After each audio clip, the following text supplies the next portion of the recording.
Take this overboard now.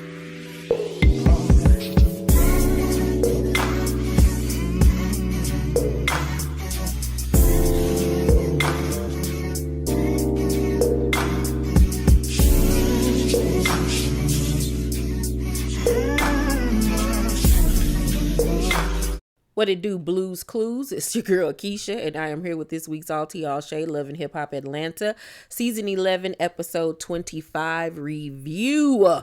Lord, how many more episodes we got to go for this season? They just not about to go on the ski trip. Jesus Christ. I think this is literally going to be like a 30 episode season. Like, this is craziness.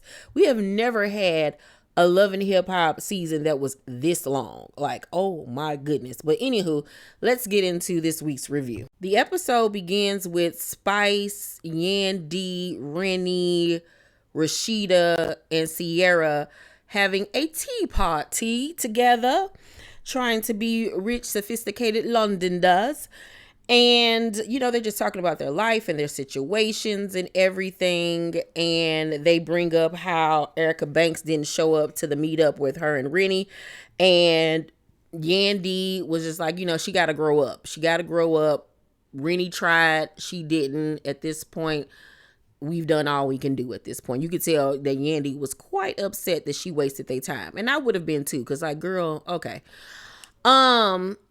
And then Spice makes the announcement that she's been having more health problems. She was just in the hospital the day before, and some of her organs are failing. And so everybody, of course, is shaken up by this news. Sierra started crying. Spice, why is this happening to you?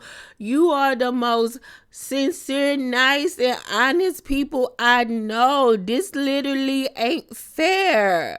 It's not fair, Spice. You my friend. Do you need me to give you one of my organs? Because I give you one if you need one. You know what I'm saying? You can get one, like buy one, get one free, girl. We can do anything because I love you. And I don't want to see nothing bad happen to you, Spice. Who gonna be the queen of dance hall if you gone, girl? I don't know how to rap or sing, and I can't do no split, girl. I just can't.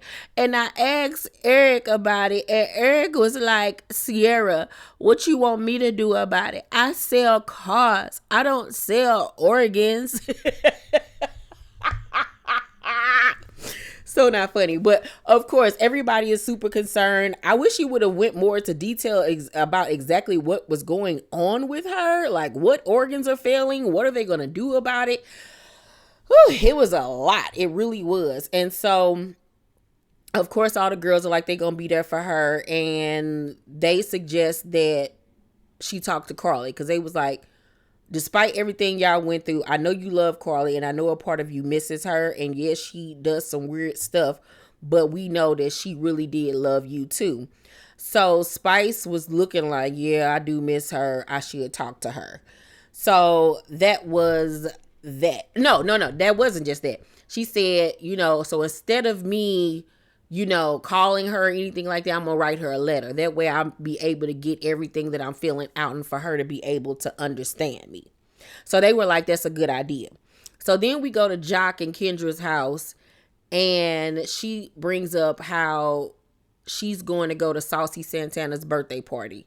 And he was like, well, you can go. I don't want to go. And she was like, why? And he was like, because, you know, the comment he made on the radio or wherever he was at. No, it was a Vlad interview where he said that he would not perform at a LGBTQ event or whatever, because he's not comfortable with that whole situation. He's just not, and no amount of money could get him to go and do that. And of course that was extremely offensive. It was idiotic, because what does somebody's sexual orientation got to do with you performing on stage? Like, huh?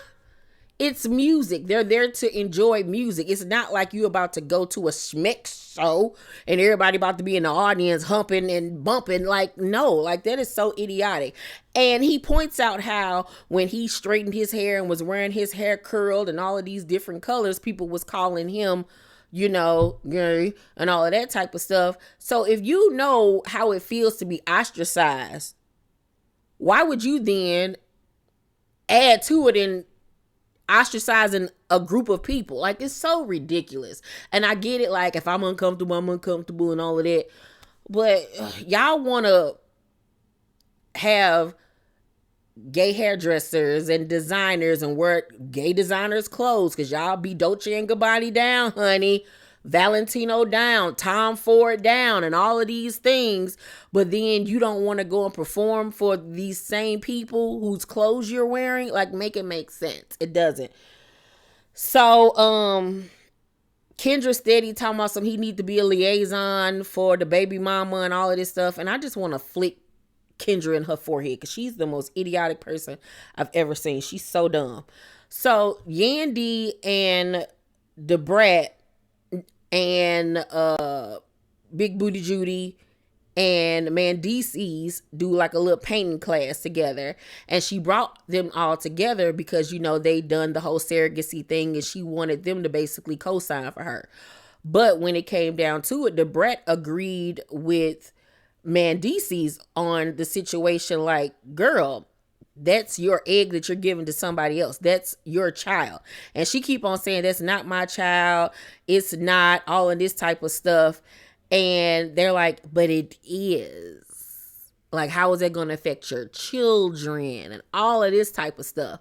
And she was like, if it was us and my partner didn't want me to do it, if I didn't want her to do it, it wouldn't be done. Like, you got to respect your partner.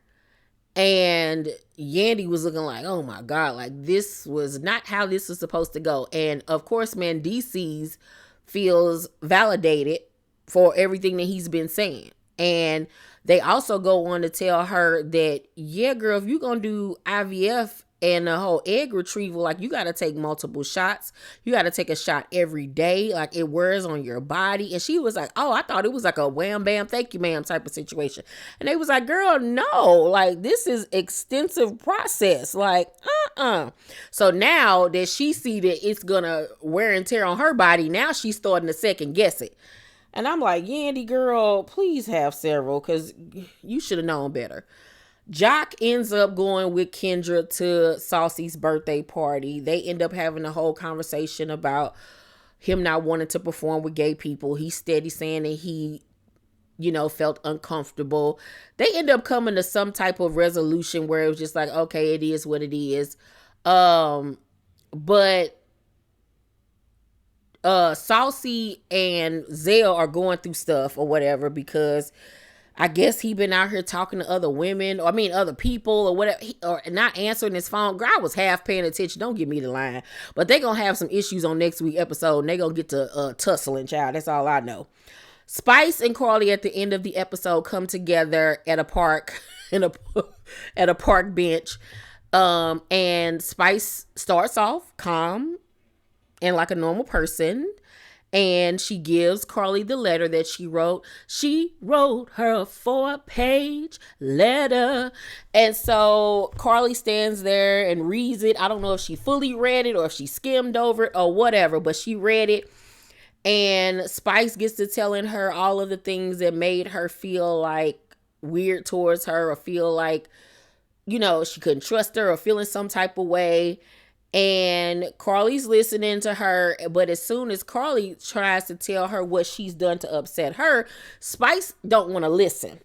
And so she starts to get irritated and says, okay, I'm a bad person like playing the victim and all of this type of stuff. Then she get to screaming and hooping and hollering and yelling, talks, you won't listen to me, and I love you. And Karlie like, I love you too.